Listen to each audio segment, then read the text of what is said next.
Pertanyaan sekarang, saya yakin Tuhan saya Allah, tapi Allah nggak kelihatan. Ada alasan tak kenapa Allah nggak kelihatan? Ada alasannya. Anda tanamkan baik-baik, ini masalah akidah yang paling penting. Kata Nabi, itu disebutkan dalam banyak riwayat, bahwasanya nabi-nabi pun belum pernah ada nabi yang lihat Allah, termasuk Nabi Muhammad SAW. Kita ambil dalilnya dalam hadis Bukhari.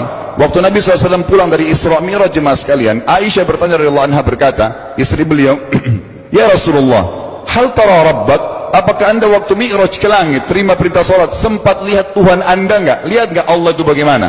Apa jawaban Nabi SAW? Nurun ala nur anna arah.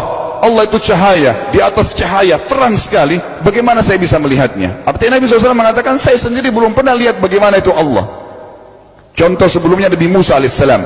Nabi Musa waktu menerima wahyu Taurat, itu selama 40 hari, turun Taurat lengkap. Al-Quran 23 tahun baru lengkap. Kalau Taurat 40 hari, nunggu di gunung Tursina. Tursina sebuah wilayah di Mesir sekarang.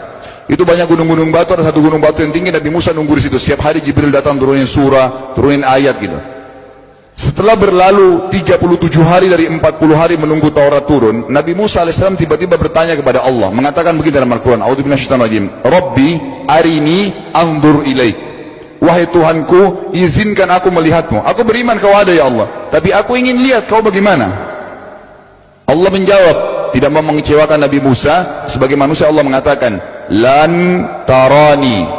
Perlu anda tahu dalam bahasa Arab jemaah sekalian, ada 3 kosakata la, tidak yang berarti tidak. Ada la biasa artinya tidak, ada lam dengan mim, lam artinya tidak pernah, ada lam dengan nun, lan artinya tidak akan pernah.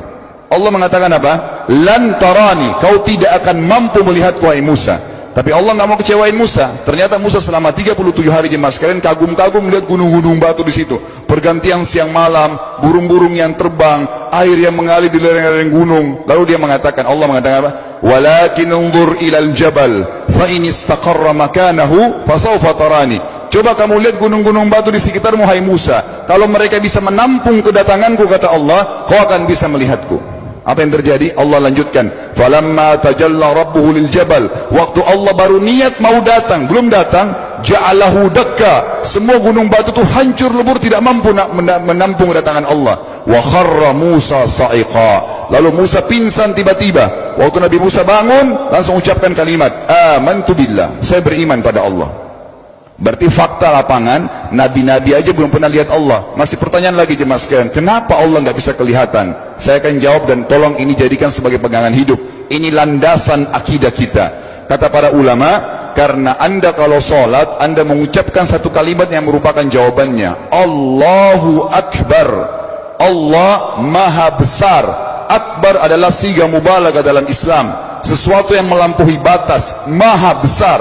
Kita terangkan. Kata Nabi SAW, perumpamaan bumi yang kalian tinggali ini dibanding dengan langit pertama di atas kepala kalian, ada 7 lapis langit. Allah mengatakan, sab'an shidada, 7 lapis langit yang kokoh. Alladzi khalaqa sab'a samawatin tibaqa, yang menciptakan langit tibaqa bersusun, 1, 2, 3, 4, 5, 6, 7. Allah di atas langit ke-7. Kata Nabi SAW, perumpamaan bumi yang kalian tinggalin dibanding dengan langit pertama di atas kepala kalian, ibaratnya seperti cincin yang dibuang di padang pasir. Jadi kita tidak akan pernah bisa melihat ujungnya langit karena kita sangat kecil, dan ini terbukti secara fakta. Apakah anda sudah tahu bahwasanya miliaran bintang-bintang yang ada di atas kepala anda yang jaraknya sekian miliar tahun dari bumi, dan sekian miliar tahun lebih besar daripada bumi, sekian miliar kali lebih besar daripada bumi, itu semua berada di bawah langit pertama. Manusia tidak akan pernah bisa memegang langit ini dengan telapak tangannya, karena dari sini saja ke Pluto jaraknya 270 tahun.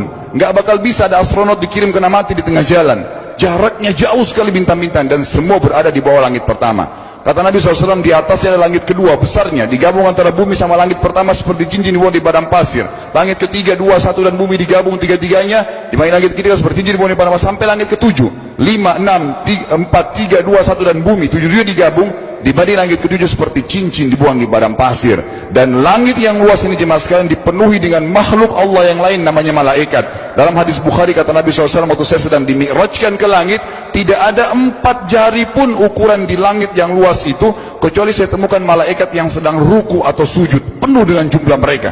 Anda tahu malaikat itu ada namanya nama kelompok, seperti Raqib, Atid itu kelompok. Di bawah Raqib banyak miliaran malaikat, di bawah Atid miliaran malaikat. Sama dengan Munkar Nakir, ada memang nama kelompok. Makanya kalau manusia 5 miliar, rakib atidnya 10 miliar. Rakib atidnya 10 miliar. Lalu kata Nabi SAW, di atas langit ketujuh ada Sidratil Muntaha. Besarnya digabung antara 7 lapis langit dan bumi, 8 hanya seperti cincin di bawah di padang pasir. Di atas Sidratil Muntaha ada sebuah lautan yang Allah ciptakan. Lautan itu besarnya digabung antara Sidratil Muntaha, 7 lapis langit dan bumi, 8, 9-9-nya seperti cincin dibuang di padang pasir. Makanya kalau anda baca Quran, anda baca ayat wa kana arsyu alal ma, singgasana Allah di atas air. Ini maknanya, air adalah ada lautan. Lalu kata Nabi SAW, arsy-nya Allah di atas lautan itu singgasananya Allah. Besarnya digabung antara lautan, Sidratul Muntaha, 7 lapis langit dan bumi, 10-10-nya hanya seperti cincin dibuang di padang pasir. Anda sudah hafal ayat kursi? Apa artinya? Ayat tanda-tanda kebesaran Allah. Kursi itu artinya bukan tempat duduk, tapi tempat pijakan kaki raja di singgasana. Kalau raja ingin naik singgasananya di pijakan kaki, itu namanya kursi. Kita baca apa? Wasi'a kursiyuhu as-samawati wal ard. Pijakan kakinya Allah saja sudah menutupi seluruh langit dan bumi ini. Jadi kita mustahil bisa melihat Allah karena besarnya Allah Azza wa Jal. Tinggal kita tutup jemaah sekalian. Kira-kira lalu bagaimana saya berhubungan dengan Allah? Jawabannya sederhana.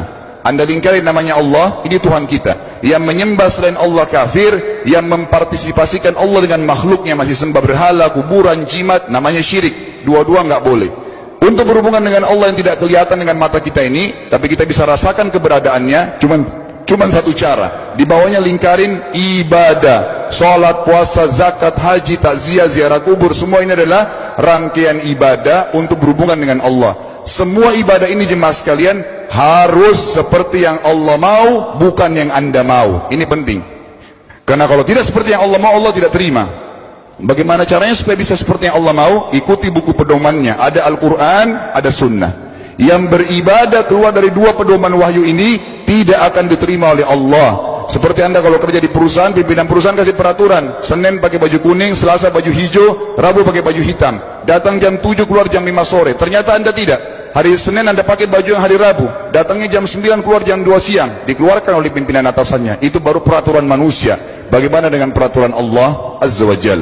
Maka kita simpulkan semua jemaah sekalian adalah, yakinlah Tuhan anda Allah ada, satu-satunya Tuhan. Kalau anda sedang sakit, yang ciptakan anda Allah, yang ciptakan penyakit Allah, yang menciptakan kesembuhannya Allah. Kalau kita sedang musibah sama, kalau kita sudah senang juga sama. Semoga Allah SWT menjadikan kita orang-orang yang senantiasa beriman padanya, dan juga selalu berteguh dalam keimanan tersebut serta mengikuti syariat.